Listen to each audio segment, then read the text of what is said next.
আমার আমার ব্যাপারটা খুব সোজা, if I am not happy সেখানে আমি কাজ করি না। পদত্যাগ করতে চায় না বলছে, এভাবে কাজ করা ডিফিকাল্ট বলেছে। পারিশ্রমিকটা যখনই পকেটে চলে আসে তখন কিন্তু সবাই কিন্তু ভালো খেলার কিন্তু জিনিসগুলো জেগে ওঠে। হোয়াটস রং উইথ ইট, এটা যে কেন প্রস্তাব এই বিতর্ক উঠেছে সেটা যায়।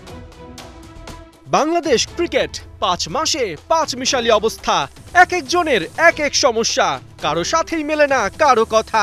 বিপিএল আয়োজনে বিতর্ক, ফিক্সিং সন্দেহ, গঠনতন্ত্রের সংস্কার নিয়ে প্রতিবাদ, শীর্ষ কর্তাদের বাদানুবাদ।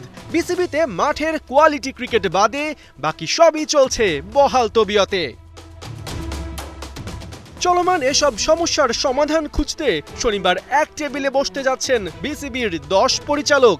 আলোচিত বোর্ড সভায় কি কি থাকছে চলুন দেখে নেওয়া যাক তার এক ঝলক। প্রথম এজেন্ডায় গঠনতন্ত্র সংস্কার এবং ঢাকার ক্লাবগুলোর নজিরবিহীন প্রতিবাদ। নাজমুল আবেদিন ফাহিমের নেতৃত্বাধীন গঠনতন্ত্র সংস্কার কমিটি ঢাকার ক্লাব ক্রিকেট থেকে কাউন্সিলর ও পরিচালক কমানোর যে প্রস্তাব দিয়েছে তার জেরে এরই মধ্যে সব ধরনের ক্রিকেট বয়কট করেছে সিসিডিএম এর আওতাভুক্ত 76 ক্লাব। এখনও শুরু করা যায়নি ফার্স্ট ডিভিশন ক্রিকেট।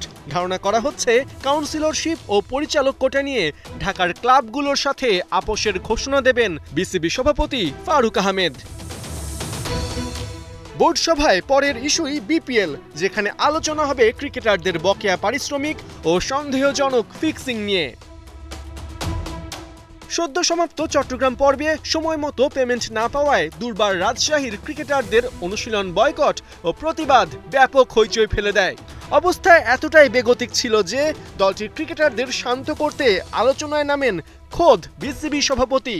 পেমেন্ট নিয়ে মালিক পক্ষের নানা আশ্বাসের পরেও গুঞ্জন আছে আসন্ন বোর্ড সভায় রাজশাহী টিমে একজন প্রশাসক নিয়োগ দিতে পারে বিসিবি। পাশাপাশি একাধিক সন্দেহজনক ঘটনা যা ফিক্সিং বিতর্ক উস্কে দিয়েছে সে ব্যাপারেও আসতে পারে কঠোর দিক নির্দেশনা। তৃতীয় এজেন্ডা বিসিবির 21টি স্ট্যান্ডিং কমিটি ঘোষণা। চলতি মাসেই এ নিয়ে বোর্ড সভাপতি ফারুক আহমেদের ওপর তোপ দেগেছিলেন নাজমুল আবেদিন ফাহিম। অভিযোগ ছিল বোর্ড সভাপতি স্ট্যান্ডিং কমিটি দিতে নানা টালবাহানা করছেন, কমিটিগুলোর খসড়া চূড়ান্ত হলেও অনুমোদন দিচ্ছেন না। অবশেষে cricket operations, audit committee, game development সহ 21টি কমিটি চূড়ান্ত হতে পারে এই বোর্ড সভায়। চতুর্থ গুরুত্বপূর্ণ ইস্যু জাতীয় পুরুষ দলের কেন্দ্রীয় চুক্তি। ডিসেম্বরে সবশেষ বোর্ড সভায় নারী ক্রিকেটারদের সেন্ট্রাল কন্ট্রাক্ট ঘোষণা করে বিসিবি। গ্রেড ভিত্তিক সর্বোচ্চ 20,000 থেকে সর্বনিম্ন 10,000 টাকা বেতন বাড়ানো হয়। ধারণা করা হচ্ছে শান্ত মিরাজদের জন্য বড় কোনো ঘোষণা আসতে যাচ্ছে বোর্ডের তরফ থেকে। বর্তমান পরিস্থিতি বলছে বিসিবির দায়িত্ব নেবার পর এই প্রথম একাধিক বিগ ইস্যু নিয়ে বোর্ড সভায় ঢুকতে যাচ্ছেন বিসিবি প্রেসিডেন্ট ফারুক আহমেদ।